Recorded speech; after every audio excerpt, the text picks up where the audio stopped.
اعوذ باللہ من الشیطان الرجیم، بسم اللہ الرحمن الرحیم۔ معزز سامعین اکرام، میں غلام مصطفیٰ اپنے یوٹیوب فیس بک چینل پیام اسلام سے آپ سے مخاطب ہوں۔ درس قرآن کے سلسلہ میں آج ہمارا سورہ بقرہ کی آیت نمبر 38 اور 39 کا سبق ہے۔ پچھلی آیات مبارکہ میں اللہ رب العزت نے آدم علیہ السلام کا تذکرہ فرمایا کہ کس طرح انہوں نے جس پودے کے قریب یا جس پھل کے قریب جانے کے لیے روکا تھا پر وہ کھا لیا۔ اللہ فرماتے ہیں شیطان نے انہیں پھسلا دیا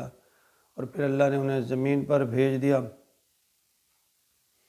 اور کہا جاتا ہے کہ حضرت آدم علیہ السلام حضرت اماں حوا کو میدان عرفات میں موجود جبل رحمت کے قریب اتارا، اور وہ 2 سال کے بعد 2 سال تک وہ جدا جدا رہے، اللہ رب العزت سے معافی استغفار کرتے رہے۔ 2 سال کے بعد اللہ رب العزت نے ان کی ملاقات کروائی، اور اس دوران اللہ نے چند کلمات جو ہیں حضرت آدم علیہ السلام کو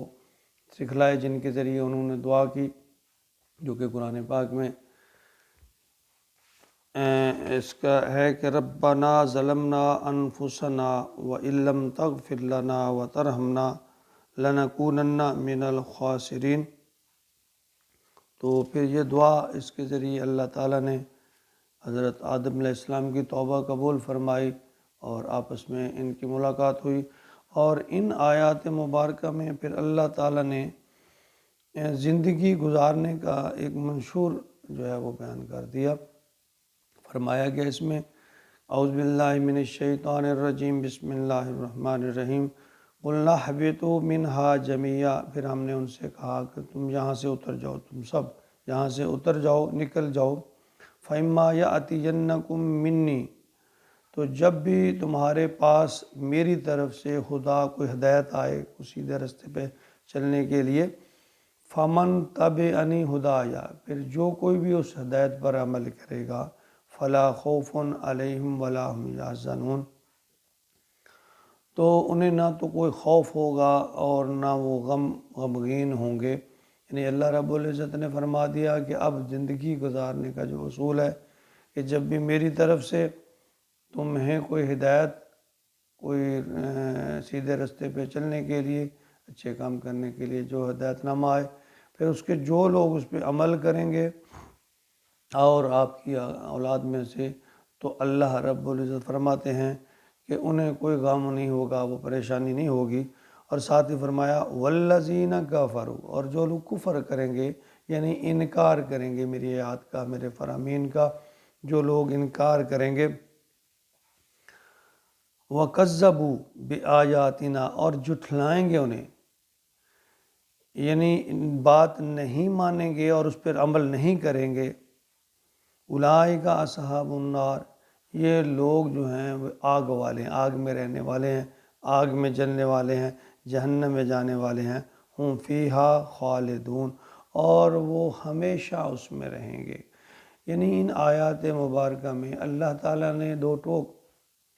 ایک اپنا منشور اور سادہ آسان الفاظ میں بیان فرما دیا کہ جب میری ہدایت آئے گی، جو لوگ اس ہدایت کو مانیں گے، میری آیات کو مانیں گے، میرے فرامین کو مانیں گے، تو انہیں پھر غمگین ہونے کی ضرورت نہیں ہے، ان کے لیے انعامات ہیں۔ اور جو لوگ میرے احکامات کو جھٹلائیں گے، اور وہ یاد رکھیں کہ ان کا ٹھکانہ دوزخ ہے، جہنم ہے، اور پھر اس میں ہمیشہ رہیں گے۔ تو یہ ایک جنرلی طور پر انسانیت کے لیے ایک سبق ہے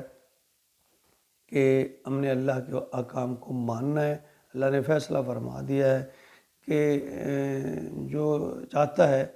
کہ اللہ اسے انعام سے نوازے، اللہ اسے جنت عطا فرمائے، تو اس کے لیے ضروری ہے کہ اللہ کے بتائے ہوئے طریقے، انبیاء کے بتائے ہوئے طریقے پر چلے، اس پر عمل کرے۔ اور جو تکبر میں یا سستی میں یا لا علمی میں یا جہالت کی وجہ سے جو بھی ہے اللہ تعالیٰ کے احکامات کو جھٹلائے گا، حکم نہیں مانے گا، اللہ فرماتے ہیں پھر ان کا ٹھکانہ دوزخ ہے۔ تو ہر مسلمان کی یہ خواہش ہے کہ اللہ رب العزت آخری زندگی میں اسے جنت الفردوس عطا فرمائے، تو اس کے لیے ہمیں اللہ کے احکام کو ماننے کی ضرورت ہے، اس پہ عمل کرنے کی ضرورت ہے، اور اللہ کی نافرمانی سے بچنے کی ضرورت ہے۔ اللہ رب العزت ہمیں اپنے بتائے ہوئے احکامات پر چلنے کی توفیق عطا فرمائے اور نافرمانی سے بچائے، اور ہمیشہ یہ دعا کرتے رہا کیجیے، سبحان اللہ والحمد للہ ولا الہ الا اللہ واللہ اکبر ولا حول ولا قوت الا باللہ العلی العظیم، کہ نہ تو نیکی کرنے کی طاقت اور نہ برائی سے بچنے کی ہمت اللہ کی توفیق کے بغیر نہیں ہے۔ ہمیشہ اللہ کی طرف رجوع کیجیے، اللہ تعالیٰ میں صراط مستقیم پر چلائے، آمین یا رب العالمین۔